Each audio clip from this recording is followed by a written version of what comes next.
Hello friends, अस्तित्व news 22 में आप सभी का स्वागत है। हम आपके बीच कुछ खास अपडेट लेकर प्रेजेंट हुए हैं। जैसा कि पेंशन को लेकर मोहन यादव का बड़ा फैसला, एनपीएस कर्मचारियों को रिटायरमेंट के बाद मिलेगी भारी भरकम राशि।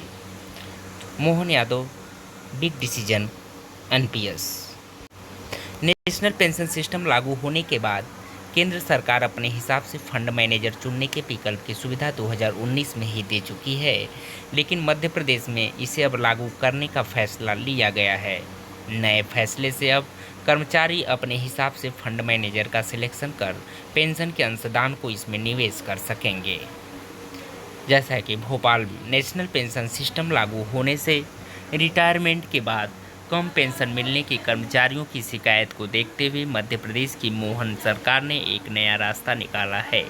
राज्य सरकार की इस पहल से राष्ट्रीय पेंशन प्रणाली यानी एनपीएस कर्मचारियों को रिटायरमेंट के बाद भारी भरकम राशि मिलेगी। राज्य सरकार ने अब प्रदेश के 4 लाख एनपीएस कर्मचारियों को फंड मैनेजर का चुनाव करने की अनुमति दे दी है। इससे अब कर्मचारी अपने हिसाब से फंड मैनेजर का सिलेक्शन कर पेंशन के अंशदान को इसमें निवेश किया जा सकेगा। निवेश पद्धति और पेंशन फंड मैनेजर के सिलेक्शन की सुविधा क्या है? तो निवेश पद्धति और पेंशन फंड मैनेजर के सिलेक्शन की सुविधा को लेकर वित्त विभाग ने आदेश जारी कर दिया है। वित्त विभाग ने अपने आदेश में कहा है कि राज्य सरकार ने प्रदेश के एनपीएस कर्मचारियों के लिए योजना का विस्तार करते हुए निवेश पद्धति और पेंशन फंड मैनेजर के सिलेक्शन के विकल्प की सुविधा उपलब्ध कराने का निर्णय लिया है। इसके तहत पेंशन फंड मैनेजर चयन का विकल्प राज्य के कर्मचारियों को भी रहेगा। कर्मचारी pension fund regulatory and development authority में रजिस्टर्ड पेंशन फंड मैनेजरों में से किसी एक का विकल्प चुन सकेंगे। इसमें एक साल में सिर्फ एक एजेंट का ही सिलेक्शन किया जा सकेगा। कर्मचारियों को निवेश के लिए विकल्प रहेंगे। इसमें fund manager conservative life cycle and moderate life cycle में निवेश करा सकेंगे।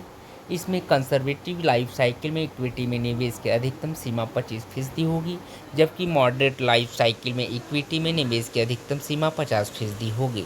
अगला है सरकारी प्रतिभूतियों में 100% निवेश का विकल्प उपलब्ध रहेगा।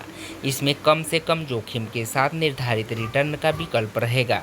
केंद्र सरकार अपने हिसाब से फंड मैनेजर चुनने के विकल्प की सुविधा 2019 में ही दे चुकी है, लेकिन मध्य प्रदेश में इसे अब लागू किया गया है। मध्य प्रदेश में अभी तक कर्मचारियों की पेंशन के अंशदान को सिर्फ एसबीआई, यूटीआई और एलआईसी में ही निवेश किया जा रहा था।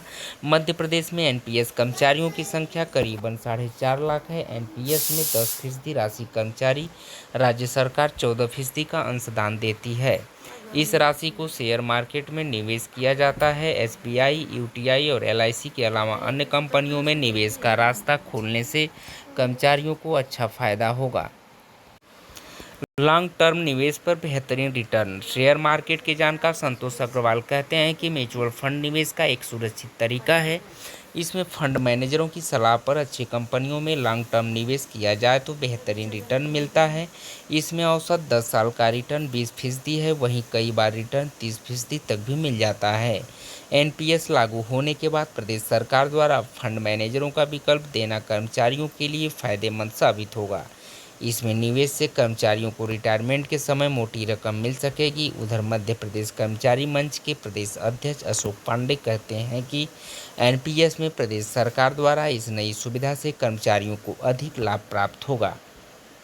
दोस्तों, डिस्क्लेमर में हम कह सकते हैं कि जो भी सूचना हम अपने चैनल पे आप तक प्रेषित कर पा रहे हैं उसमें केवल मात्र जागरूकता के लिए आप तक प्रेषित की जा रही है और इंटरनेट पर उपलब्ध स्रोतों से एकत्रित की गई मात्र स्रोत है। हम किसी भी राय या दावे का समर्थन नहीं करते हैं। जानकारी की सटीकता एवं विश्वसनीयता के लिए आप सभी लोग स्वतंत्र रूप से सत्यापन कर सकते हैं। बहुत बहुत धन्यवाद। थैंक यू सो मच दोस्तों।